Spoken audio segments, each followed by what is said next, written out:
After scouring the depths of Dungeons & Dragons lore, I finally found it. A new, albeit horrific, ooze to bring to the limelight. Of all the creature types in D&D, oozes are probably the weirdest, and definitely the least represented across every edition of the game. And this makes sense when you look at the core group of oozes in the 5.5 Monster Manual. There are only 6 stat blocks, one of which is a variant, and of the other 5 different creatures here, they collectively fill most of the roles an ooze can fulfill. Now we've even got the Blob of Annihilation for all your super high level ooze-centric needs. And as a big fan of the Blob, I love this thing. As much as I give Watsy guff for the heinous underrepresentation of Fey creatures in 5e, I give them a bit of a pass when it comes to oozes because they are a tricky creature type to create new rules for. When creating an ooze creature, if you add too many extra abilities or too much unusual stuff, it quickly becomes something that might be more easily identified as a monstrosity or aberration. If you don't deviate from the ooze formula enough, then it just ends up feeling like a variant of an existing ooze creature,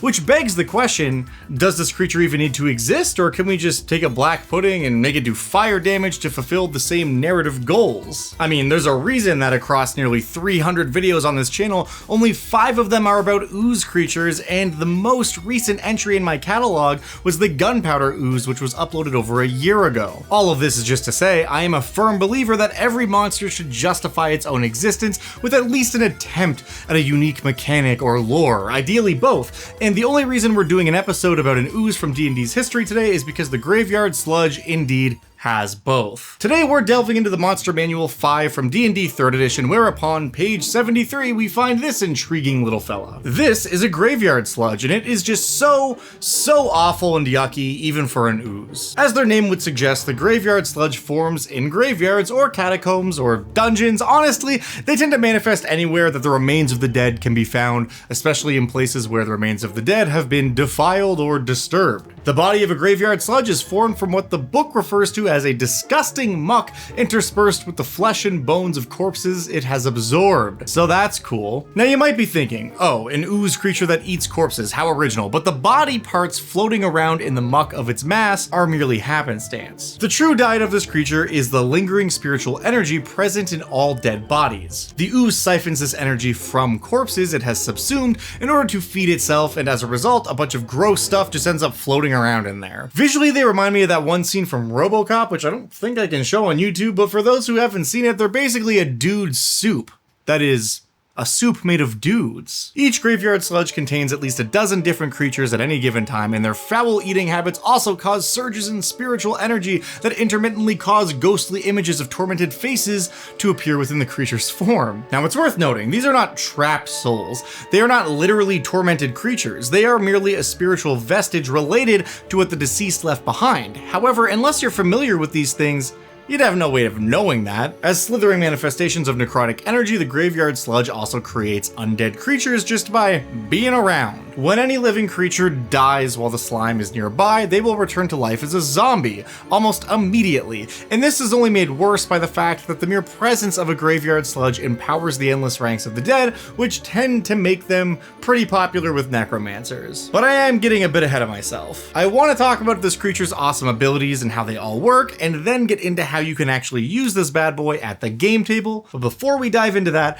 I gotta give a massive shout out to something really fun and basic fun, and the Dungeons & Dragons questers. D&D questers are buildable collectibles inspired by the heroes and monsters of Dungeons & Dragons, and they're pretty dang fun. The creatures come in a D20 shaped container, the adventurers come in a tall tower shaped box, and your big bad monsters come in a massive egg shaped container. Basic Fun sent me 4 creatures, 2 adventurers, and a monster egg so I could crack them open and check them out for myself. Every figure comes with a card that tells you about the creature or adventurer you just opened, some stickers including this little guy you can use to track which figures you've collected on the included sheet, as well as a straight up D20, which the dice goblin in me is very appreciative of. I ended up with a green dragon wormling, a silver dragon wormling, and a homunculus owl in the creature D20s, a Goliath bard in the adventurer tower, and this awesome red dragon from the big red egg. I did keep one of the creatures and the other adventurer tower sealed because I am 100% going to let my nephew open those up, and while he may be just a little too young to sit still for 4 hours on D&D night, I think this is a collection of heroes and creatures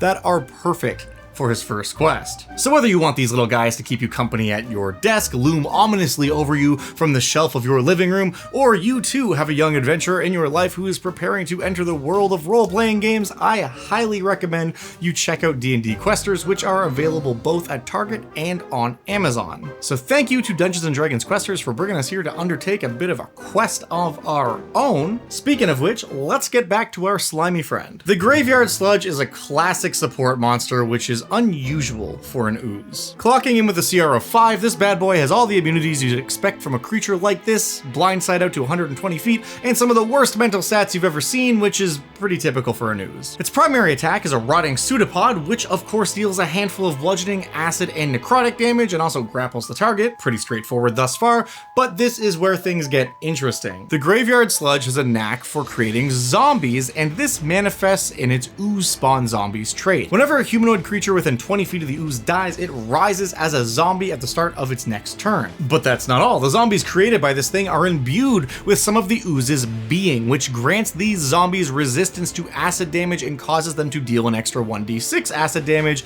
on any melee attack they make. In the original printing of this monster, this ability could affect any type of creature that the zombie template could be applied to. However, in 5e, we don't really have a zombie template, or many templates at all for that matter. However, if you want to use this ooze's ability on more than just humanoid creatures, I did include a sidebar with some rules for how that will work. For creatures that already have zombified stat blocks like the Beholder and Ogre, you just use the existing game rules. But for other creatures, you can basically just use the creature stats as they are, but the creature type becomes undead, their intelligence drops to 2, and they gain the acid stuff from the slime. The Graveyard Sludge also loves to be near undead creatures, so it can empower them with Vigor of the Dead. This trait is super straightforward. As long as the creature is within 5 feet of an undead creature, that undead creature has advantage on saving throws. But how does it find the undead? Well, beyond just kind of wandering aimlessly, it can use its sense necromancy trait. The Graveyard Sludge can detect undead creatures and necromancy magic within 120 feet of itself at all times, meaning that if there are any undead in the area, the sludge is going to have no problem finding them, or other creatures using necromancy for that matter. Finally, the sludge has an ability called Spirit Resurgence. As a bonus action, the slime can basically cast Fear on every non-undead creature within 5 feet of it, which is on a recharge of 5 to 6. The Frightened condition only lasts for 1 round, but it's a great tool for the slime to use if it's being overwhelmed by melee attackers. And that is pretty much it. This stat block is super tight, and I think it provides a lot of great support for undead monsters that they don't normally get from an ooze. Plus, I think this creature is a great candidate for my Undead Voltron project. If that sentence scares, confuses, and or means literally nothing to you, this has been a recurring bit on my channel for several years now, where we are slowly building the most horrific encounter of all time. An encounter where the bad guy presents as a lone individual, but is actually just a ton of undead creatures in a trench coat. So far, we have a skeleton with a Lovelorn for a heart, a Witchland for the eyes, Crawling Claws for the hands, a Demi-Lich or Death's Head for the head, a Forsaken Shell acting as the skin, and now, with the Graveyard Sludge acting as most of the creature's guts, I think we're finally getting somewhere. Fighting a guy only to have him burst into 7 different undead creatures is not only horrific, it's awesome. I mean, I guess the ooze isn't technically undead, but I think it still fits. With each stat block, we get closer to the final version of this encounter. But demented boss encounters aside, the Graveyard Sludge can serve a ton of different roles. In a desecrated graveyard, the rise of a Graveyard Sludge might be the thing that is animating some of the corpses, so when the adventuring party goes to check out why zombies have been wandering up from the depths of a catacomb or something, maybe they find the Graveyard Sludge is the culprit. Maybe it's even raised a bunch of the giant rats as zombies after killing them, or maybe it is fully zombified a group of goblins or kobolds who were living in the catacombs. Perhaps these squatters were the reason the place got desecrated to begin with. Maybe some of the kobolds or goblins are still alive and they think the Graveyard Sludge is a vengeful spirit or something that's risen up to claim their souls because their king started using bones of the interred to build a clubhouse. The Graveyard Sludge's desire to be around necromancy and the undead kind of points us in an obvious direction too. A necromancer, especially an undead one like a lich or something, would love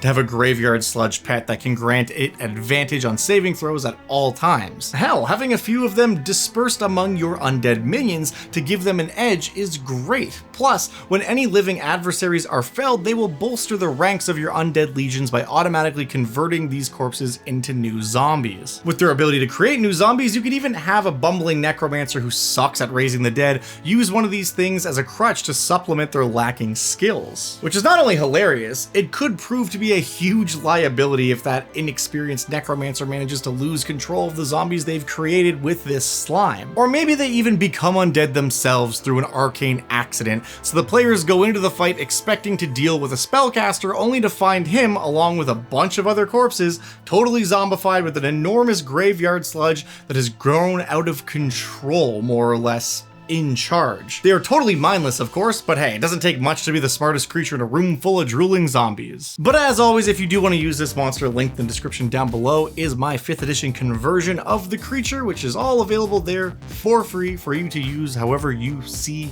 fit. And if you're one of my lovely patrons over on the Dungeon Dad Patreon page, you can get the high-res PDF version of the stat blog, which contains all the same game information, however is presented in a more fanciful format, as my way of saying thank you to those of you who choose to throw me a few bucks there every month and make this show possible. Speaking of which, it's time for Patron of the Week, and this week's randomly selected patron is Biggest Fan. Thank you so much for being my biggest fan. I appreciate it the most.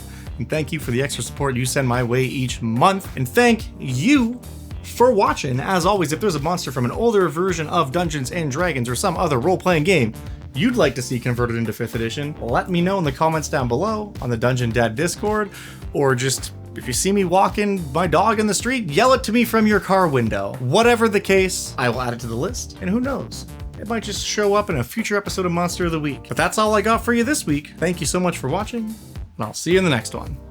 Till then.